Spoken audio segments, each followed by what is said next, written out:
Assalomu alaykum hurmatli kuzatuvchilar.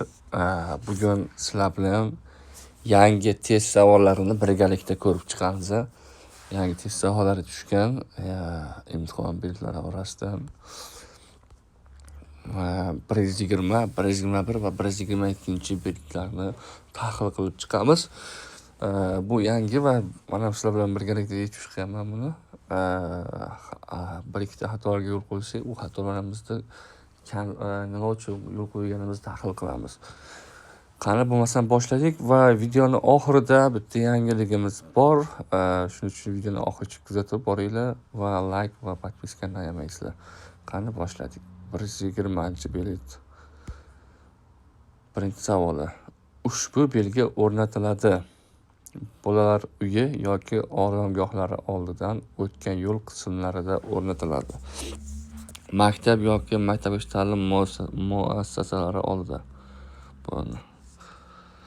Ushbu belgi nimani bildiradi? Bu tik balandlikni bildiradi.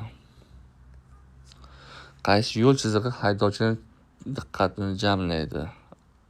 Rasmdagi qolganlarini bilasizlar. Bular pedal o'tish yo'lakchasi. Hozir o'zimizda ham yo'llarni ko'rsanglar, shunaqa rasmdagi yo'llar bor. Mashina ustidan o'tgan payti mashina bir titrab oladi. Qaysi transport vositasi yo'l berish kerak? Ushbu rasmda e'tibor qilamiz. Cobalt avtomashinasi avariyani yoqib qo'yibdi. Demak, unda qanaqadir problema bor. Uning orqasidagi Cobalt burilish kerak. O'ngga burilish kerak. Lekin ko'k avtomashina chiqib kelmoqda. Ushbu holatda birinchi oq avtomobil yo'l beradi. Ko'kni chiqarib olib, keyin o'z yo'lini davom etadi. Ushbu ko'rsatilgan holatda qaysi transport vositasi yo'l berish kerak?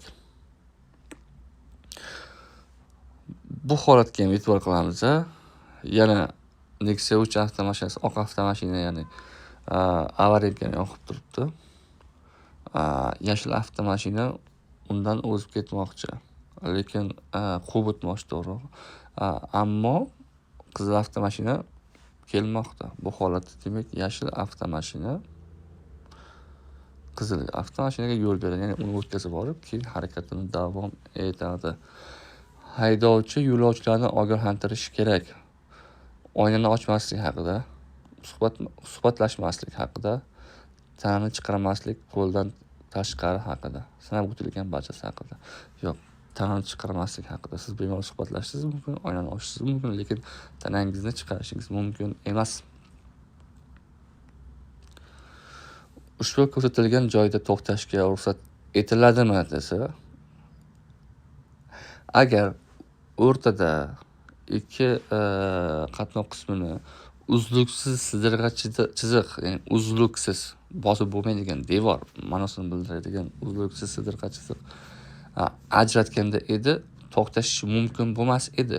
Lekin bu holatda bizda uzuq sidirg'a chiziq mavjud. Bu degani biz ushbu chiziq ustini bosishimiz mumkin degani, ya'ni bunday holatda ruxsat etiladi. Ushbu ko'rsatilgan joyda to'xtashga ruxsat etiladimi? Boya aytganimizdek, bundan bitta oldingi savol tahlil qildik. Bu uzuq sidirg'a chiziq. Bunda ham ruxsat etiladi, chunki buni ham bosish mumkin. Mexanik transport vositasining egasi yonida haydovchilik guvohnomasi bo'lmaganda qanday hujjat bilan boshqarishga ruxsat etiladi? ID karta, biometrik pasport, egalik huquqi, biometrik pasport va ID karta. Bitta narsaga e'tibor qilasizlar, ID karta to'g'ri, biometrik pasport ham to'g'ri. Lekin bu savolda F turi bo'ladi, ya'ni ikkovini ham birdan so'rayapti. Qizil va yashil avtomobillar haydovchilariga o'ngga burilish amalga oshirishga ruxsat etiladimi? O'ngga burilish va amalga oshirishga ruxsat etiladimi demoqda. Xo'p. E'tibor qilamiz. Svetofor o'ngga yoqqan. Ko'pchilik buni birdan ko'rgandan, demak o'ngga burilish mumkin deydi. Yo'q. E'tibor qilamiz, tepada, ya'ni sariq vaqtinchalik faqat to'g'ri harakatlanish to'g'risida belgi turibdi. Vaqtinchalik belgilari qo'yilganda oldingi savollarimizda, oldingi video tahrirlarimizda ham aytganimiz, vaqtinchalik belgilar qo'yilganda svetoforning qanday ishorasidan qat'iy nazar biz o'sha vaqtinchalik belgilariga rioya qilamiz. Demak, yo'q. Taqiqlanadi, faqat to'g'riga ketish kerak.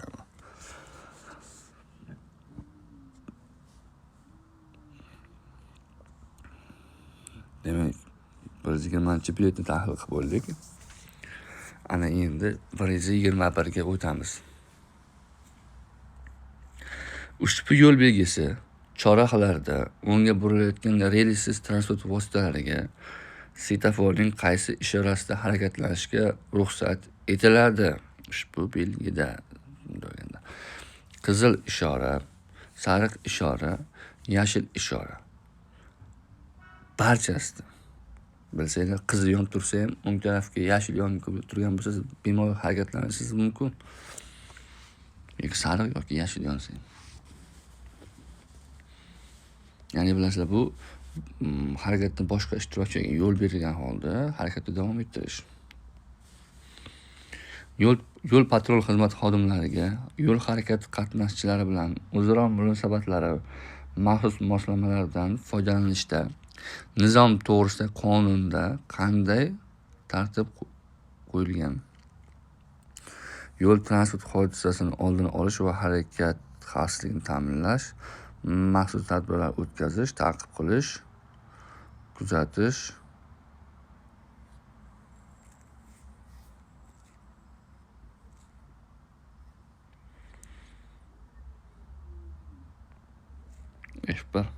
bu barchasi ekan. To'g'risi, men bu nizom bilan o'zim tanishmasman. Demak, ushbu savolni yodlab qolamiz. Demak, nizomda yo'l patrul xizmat xodimlari yo'l harakat qatnashchilari bilan o'zaro munosabatda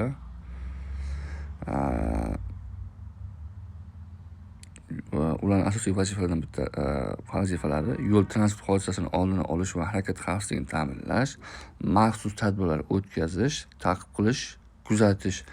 Demak, barchasini qilish mumkin ekan. Ko'rsatilgan yo'l belgilarining qaysi birida eng kam tezlikda harakatlanish kerak? Bilasizlar, to'rtburchak bu 61-si. Bu, ya'ni chapdagisi bu tavsiyaviy 60 tezlikda harakatlansang yaxshi bo'ladi degan. 60 esa dumaloqdagisi esa majburiy, demak, o'ngdagi belgida. Ushbu qora transport vositasining haydovchisi yo'nalishni o'zgartirishi qanday nomlanadi? Manyovr qilish yo'q, chunki hech qanday ishora bermayapti, ya'ni pоворотник yoqmagan.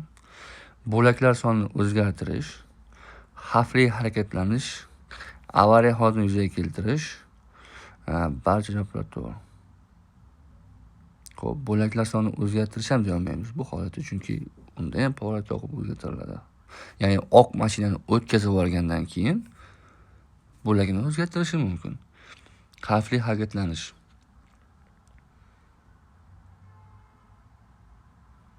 avariya holatini yuzaga keltirish. Bu holatda avariya holatini tanlaymiz. To'g'ri chiqdi. Demak, ushbu holatda qora mashina avariya holatini yuzaga keltirmoqda, chunki oq mashina bilan to'qnash ehtimoli yuqori. Rasmdan ham ko'rinib turibdi. Piyodalarga qatnov qismidan kesib o'tishga ruxsat etiladimi desa, ushbu holatda biza taqiqlanadi deymiz. Sababi qizil avtomashina ko'ryapsizlar, qoidani buzgan holda to'xtab turibdi. Qoidani buzgan holda to'xtab turibdi. Peshxodni oldida kamida 10 metr oldin to'xtashi kerak edi, lekin yaqin to'xtab turibdi. Bu esa boshqa haydovchilarga yo'ldan o'tayotgan piyodalarni ko'rish imkoniyatini kamaytiradi. Shu tufayli bu yerda biz ta'qillanadi deymiz. Transport vositasi haydovchisi tomonidan chiqarilgan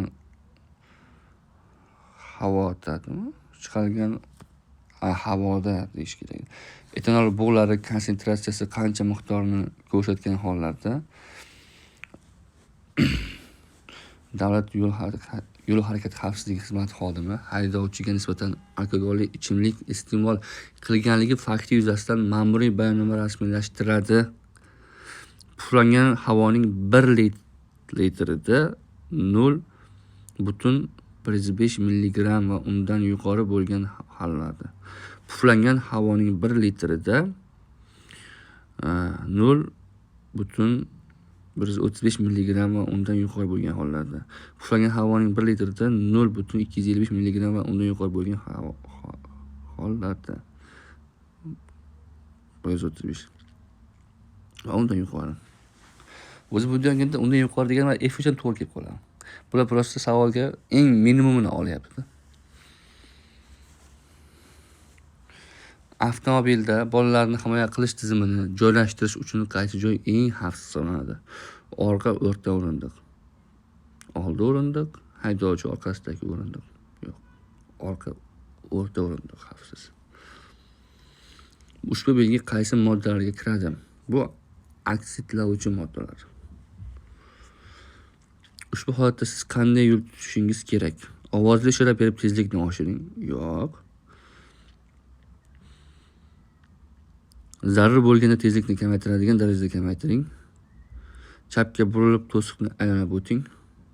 Chapga burilolmaydi, chunki devor bor. To'xtovsiz harakatni davom ettiring.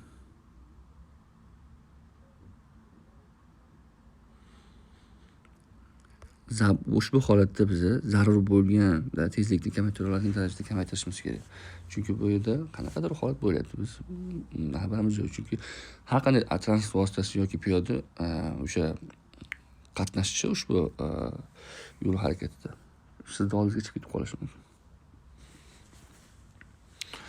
Ushbu belgi o'rnatilgan hududda qaysi toifalarga ega avtotransport vositalari harakatlanishi mumkin?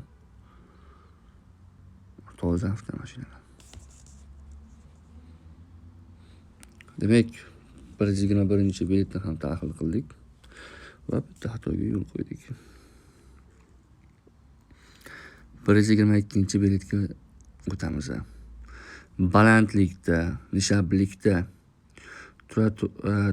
trotuar yo'q yo'lda to'xtagan avtomobilni o'z-o'zidan harakatlanib ketishini oldini olish maqsadida oldingi g'ildiraklarni qanday burab qo'yish kerak desa, bu javobda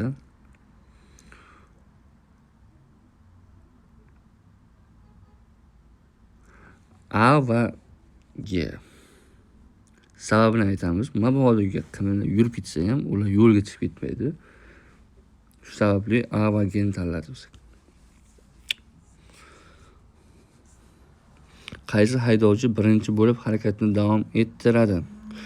Ushbu holatda to'g'ri yo'l ishoralariga, yo'l belgilariga ko'rsak, ko'k avtomashina asosiy yo'lda, lekin ko'k avtomashina o'rtaga chiqadi va qizilni o'tkazib yorib, keyin harakatini davom ettiradi. Demak, haydovchi birinchi bo'lib harakatni davom ettiradi desa, qizil avtomobil haydovchisi bo'ladi. Avtomobillar harakatlanayotgan qatnov qismida nechta harakatlanish tasmasi bor? 3 ta.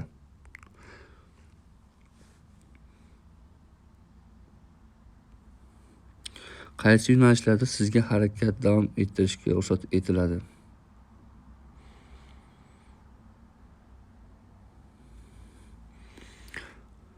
Hop,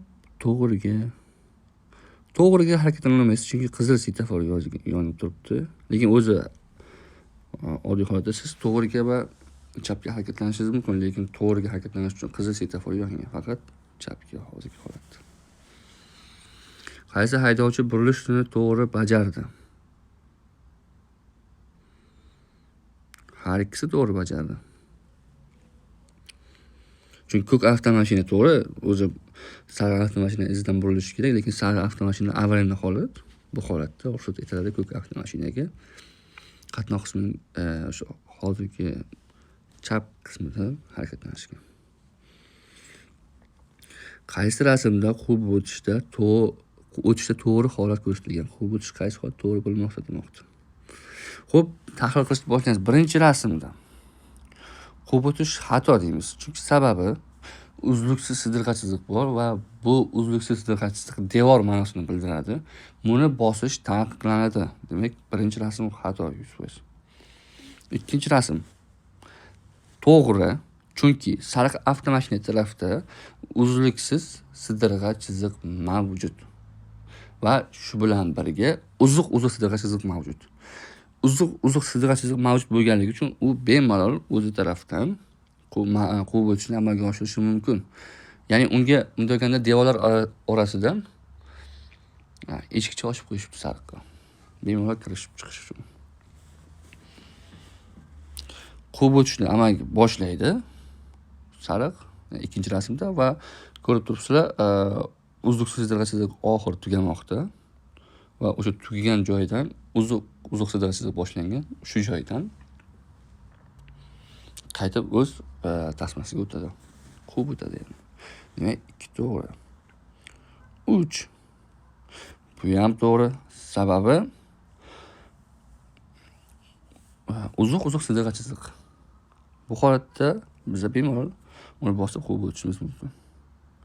Ya'ni 1 bilan 3 bir-biriga teskari rasmda. Demak, shunda bizda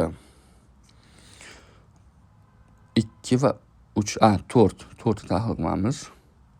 4da o'zi chorrahada quvib o'tish mumkin emas, har qanday holatda ham.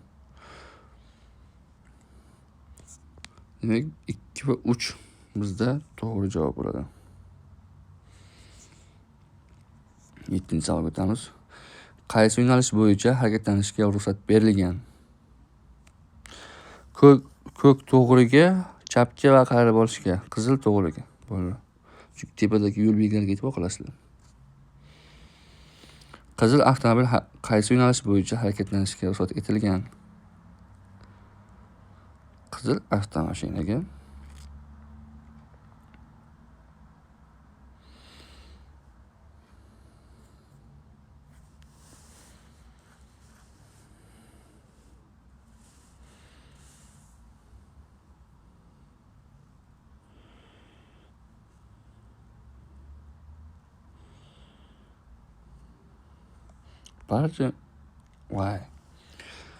Ushbu holatda xato qildik.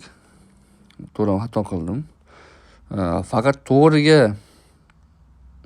harakatdan amalga oshirish, ya'ni buyuruvchi belgiga e'tibor qilmaganligim tufayli xatoga yo'l qo'ydim. Faqat to'g'riga harakatlanishi mumkin. Demak, faqat to'g'riga. Qizil avtomobilga qaysi yo'nalishlar bo'yicha harakatlanishga ruxsat etiladi? Ushbu holatda qizil avtomashinaga qayrab olish mumkin emas, o'zi qo'yilgan. To'g'riga harakatlansa qizil bor. Demak, faqat chapga ekan. Qizil svetofor yongan demoqchiman. Ushbu belgilardan qaysi biri sun'iy yo'l notekisligi deb ataladi? Albatta, birinchi belgi. Demak, sizlar bilan biz 121 betlarni tahlil qildik. Endi men sizlarga kommentlarda kimdir so'ragan ekan, misol uchun bizda o'qishimiz mumkinmi, mumkin emasmi?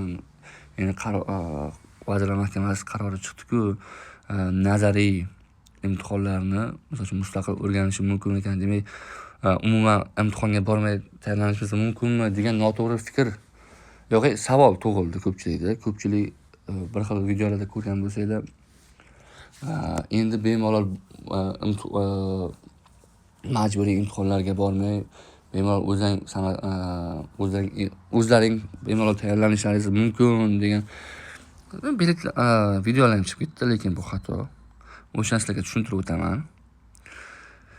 Sizlarga tushuntirib o'tsam, Vazirlar Mahkamasining 2025-yil 27-oktyabrdagi transport vositalarini boshqarish tizimini yanada takomillashtirish chora-tadbirlari to'g'risida qaror qabul qilingan.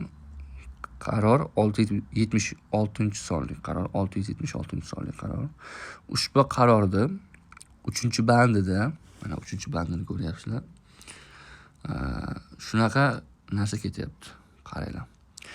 Shunday tartib o'rnatilsinki, unga ko'ra 2026-yil 1-fevraldan boshlab, ya'ni bugundan boshlab A va B toifadagi transport vositalarini boshqarish huquqini olish uchun talabgorlar haydovchilarni tayyorlash bo'yicha majburiy o'quv dasturining nazariy qismini mustaqil o'zlashtirishi mumkin bo'ladi. Majburiy o'quv dasturi tayyorlash bo'yicha majburiy o'quv dasturi bor. Faqat uni nazariy qismini o'zlashtirishlari mumkin demoqda. Bu degani siz misol uchun tayyorlovga borasiz har doim. Hozir davom etaylik oxirigacha, keyin o'z fikrimizni bildiramiz. Talabgorlar o'z ixtiyoriga ko'ra nazariy bilimlarni olish uchun o'quv kurslarida onlayn yoki offlayn shaklda o'qiydi yoxud mustaqil tayyorlanadi. Talabgorlar majburiy o'quv dasturida belgilangan amaliy mashg'ulotlarda avtotransport vositalari va shahar elektr transport vositalari haydovchilarini tayyorlash hamda qayta tayyorlash bo'yicha davlat va nodavlat ta'lim xizmatlarini ko'rsatish faoliyati bilan shug'ullanuvchi yuridik shaxslarda to'liq qatnashadi. Demak, siz nazariy imtihon, sizda majburiy imtihon, majburiy tayyorlash bor. Har qanday holatda siz majburiy tayyorlanishingiz zarur. O'shani faqat oldin mana o'sha tayyorlov kurslariga, o'sha yuridik shaxs tomonidan tashkil qilingan tayyorlov kursi, davlat tomonidan yoki davlatga tegishli bo'lmagan xususiy tashkilotlar tomonidan, Avtotestga o'xshagan tashkilotlar tomonidan tayyorlov kurslarida ishtirok etgansizlar, to'g'rimi? Unda sizlar nazariysini ham o'shada o'qirdinglar va majburiysini ham. Endi sizlarga imtiyoz berilyapti. Nazariysini o'zing xohlaganingcha tayyorlan, o'zing tayyorlanasanmi, boshqa o'quv kursiga borasanmi, onlayn tayyorlanasanmi, farqi yo'q. Lekin majburiyda, ya'ni amaliyda qatnashasan deb yozib qo'ygan. Tushunarli bo'ldi hammaga. Demak, faqatgina nazariy qismini o'zingiz mustaqil o'rganishingiz mumkin, lekin amaliy qismiga majburiy borishingiz kerak. Agar bo'lmasangiz, sizga o'sha imtihonga kirishingiz uchun zarur bo'lgan guvohnoma, ya'ni shu kursni tugatdi degan guvohnomani bermaydi. U ham onlayn elektron shaklda shakllantiriladi. Undan keyin mana shu band oxirini ko'ramiz. Talabgorlarning haydovchilarni tayyorlash o'quv dasturining amaliy mashg'ulotlardagi siz nazariy tayyorlanishingiz mumkin. Amaliy mashg'ulotlardagi o'qishni tugatgani haqidagi ma'lumotnoma elektron tarzda shakllantiriladi. Amaliy mashg'ulot bu majburiy qismi. Demak, bugunga shular edi. Bizlarni kuzatishda davom etinglar, kanalga a'zo bo'linglar. Like va podpiskani ayamanglar. Sog' bo'linglar, salomat bo'linglar. Kamchiliklar uchun uzr.